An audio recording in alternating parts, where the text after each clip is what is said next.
Father and son GrowingDeer Prostaff team Nathan and Levi Remole have been hunting together for several years, and they've tagged some good bucks.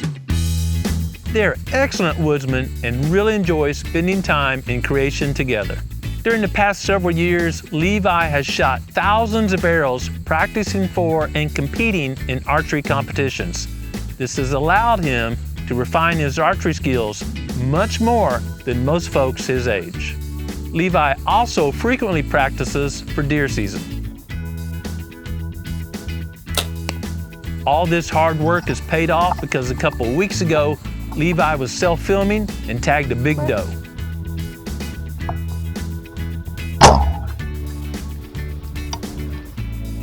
He grabbed the cameraman, his dad, and picked up the trail.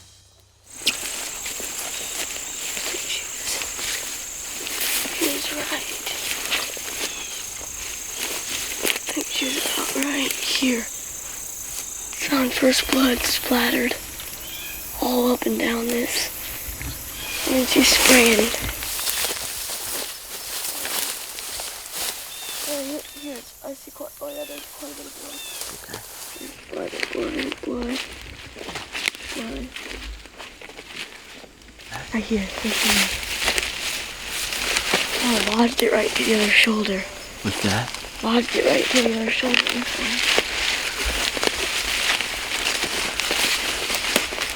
Man, that's a big old doe, isn't it? Yeah. She probably went, what do you say, 175 yards? It looks like when she fell, you got blood all the way up to your fletchings like we thought. Levi's shooting 41 pounds and has a 26.5-inch draw. And even though the doe was quartering away, his arrow had great penetration. That's a big old doe. Good one. It's a lot bigger than yours. The G5 Striker V2 did the trick. And it put a big old hole in her, and it buried all the way up to the fletching. Overall, it was a pretty awesome hunt. A lot of times I hear of hunters trying to pull bows that are a bit heavy for them. They believe that they need all that extra energy to penetrate a white-tailed deer. That's not correct. Whitetails are a fairly thin-skinned animal. With a quality-built, razor-sharp broadhead, a finely tuned bow, and good shot placement, a much lower poundage bow can be just as effective, if not more effective. Being able to pull and hold the bow appropriately, being able to practice a lot without messing up your shoulder, all of these are good reasons to drop the poundage on a bow. Dropping poundage on a bow is not a bad idea for anyone that hunts where it's cold. You've been standing in a stand for hours, you haven't drawn or flexed any muscles, then you go to draw, well, you can do some permanent damage if you're not careful. Levi was on the board, had some fresh venison for the family, so now he was hunting for a buck. Last fall, they had a good encounter with a nice 10-pointer. They had several pictures of this buck last fall, but hadn't seen him or had any trail camera pictures yet this year, and they were wondering if he was still around. Growing Deer is brought to you by Bass Pro Shops and Cabela's. Also by Reconics, Eagle Seed, Nikon, Winchester, Lacrosse Footwear, Morel Targets, Bog, Hooks Custom Calls, Montana Decoy, Summit Tree Stands, Drake Non-Typical Clothing, RTP Outdoors, Yamaha, Fourth Arrow, Onyx Hunt, Scent Crusher, Scorpion Venom Archery, Blood Sport Arrows, Code Blue, Decode, G5 Broadheads, Prime Bows, and Redneck Hunting Blinds. Several days after Levi tagged a doe, a strong cold front moved through the area and temperatures dropped 20 degrees. There was a south-southeast wind, which was perfect for where Team Remole had previously hung some stands in a hardwood travel corridor. There was an abandoned strip mine to the east that was filled with water, and a large cattle pasture to the west. To the south, probably where the deer were hanging, is a cut cornfield, and to the north was a bedding area. The strip mine and cattle pasture create a great bottleneck or pinch point for deer to travel through on their way to food and cover. A southerly wind allowed Nathan and Levi to slip in from the west, knowing the deer were likely to the south in the cut cornfield. It was early in the hunt when they saw the first deer.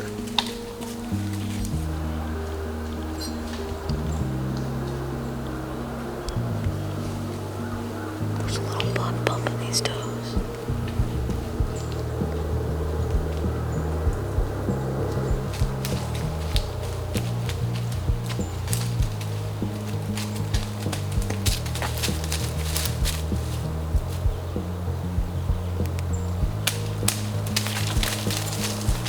Through the trees, they could see more deer.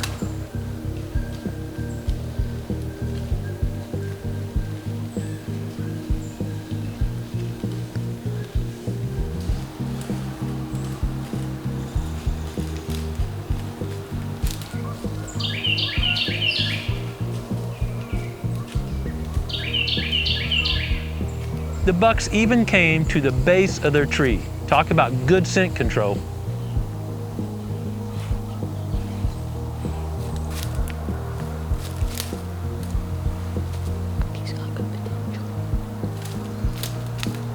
Eventually, the group drifted off. Suddenly, they heard a grunt.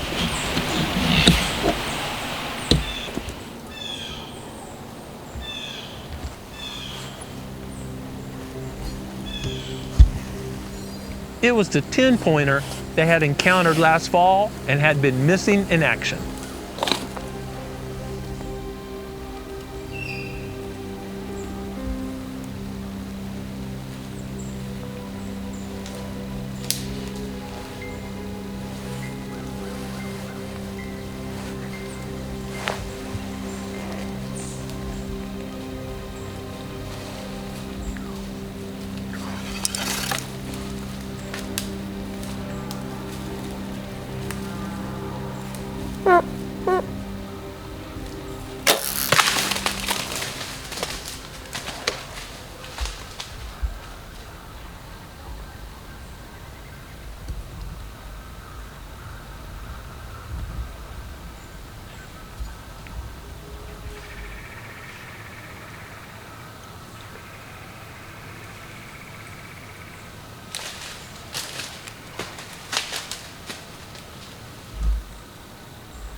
I can't believe I just shot a giant buck with my bow. Man, I hope we get that buck. He'll be going on the wall, baby. Right out of my savings account. Alright, so it is October the 17th. It's been an awesome morning. I just now quit shaking from what just happened. I'll let, we got it all on film. I'll let Levi kind of fill in. We've been seeing quite a few deer. We saw 3 bucks and a couple does came underneath us, and none of them smelled us, so they just went on out. So that was good. And about 30 minutes later, I looked over and I saw a big buck, and I'm like, shooter, shooter, shooter. And he walked right down behind me about 25 yards. I stopped him, and he stopped for a second. And right when I shot, he took a step. We think it was probably lethal, but we're not sure, so we're gonna give him quite a bit of time. But it was a pretty nice buck, my biggest by far.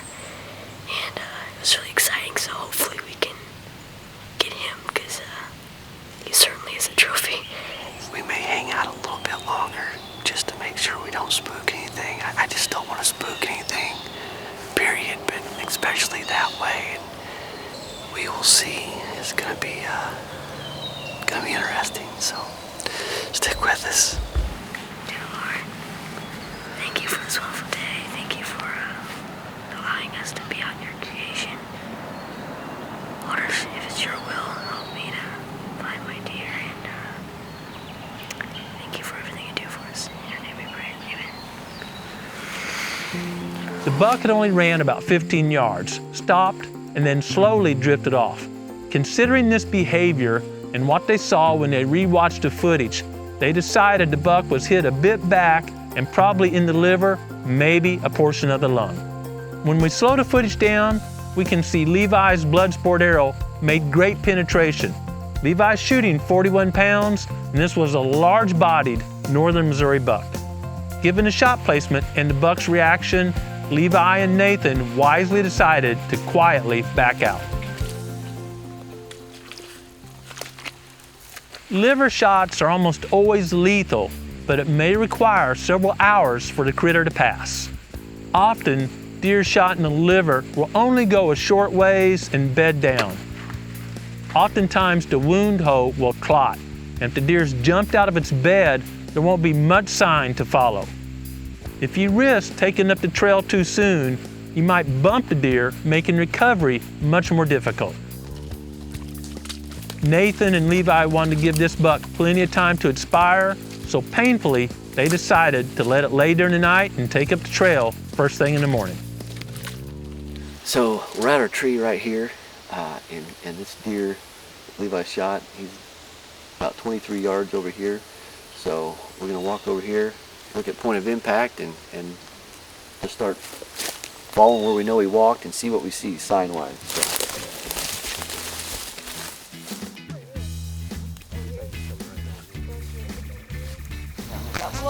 When they took up the trail, the blood they found supported their conclusions. It was dark blood, which indicated a liver hit.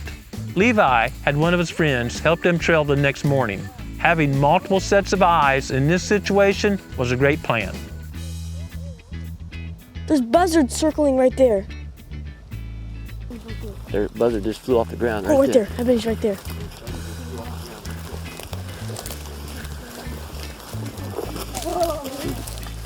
Yeah, it's him. He's dead. Right there. Right there. Oh, my word. Oh, my word.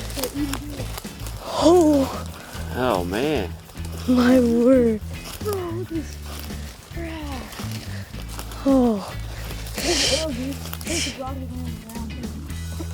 Shoot. Good grief, look at that. You got all, how do we not see that? Oh my goodness. Sticking out. That was when he fell down, Daddy. Look at this guy. Oh, yeah. That had to be some coyotes and everything, huh?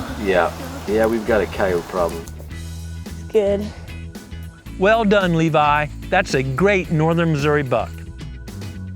Levi's hunt had several great lessons we can learn from.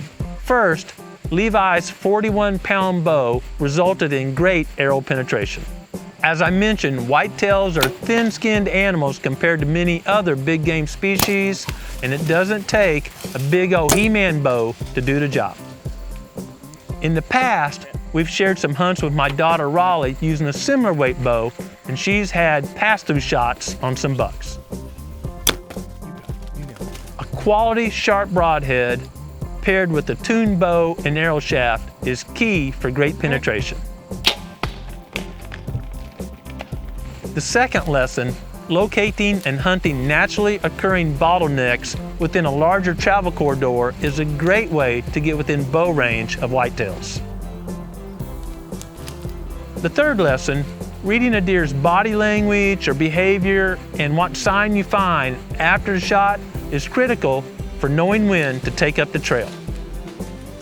If hunters start trailing a deer too early and bump it, it can lead to an unrecovered deer. It's much better to back out and give the deer a little bit more time and let it expire close to where it was shot.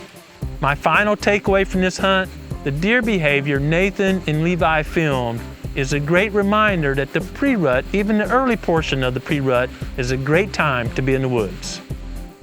Levi and Nathan saw a couple of bucks that appeared to be nudging a doe.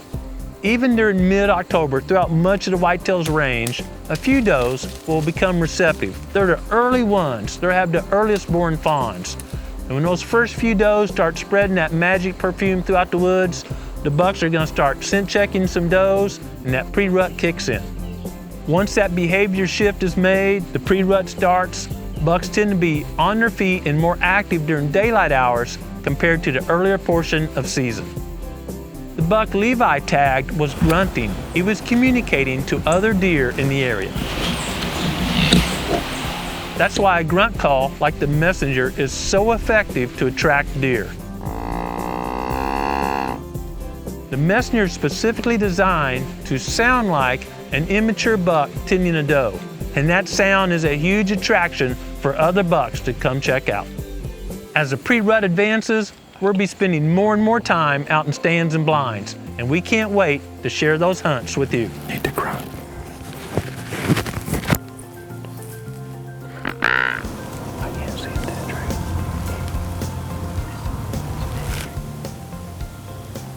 We're gonna steal. Here he comes. Here he comes.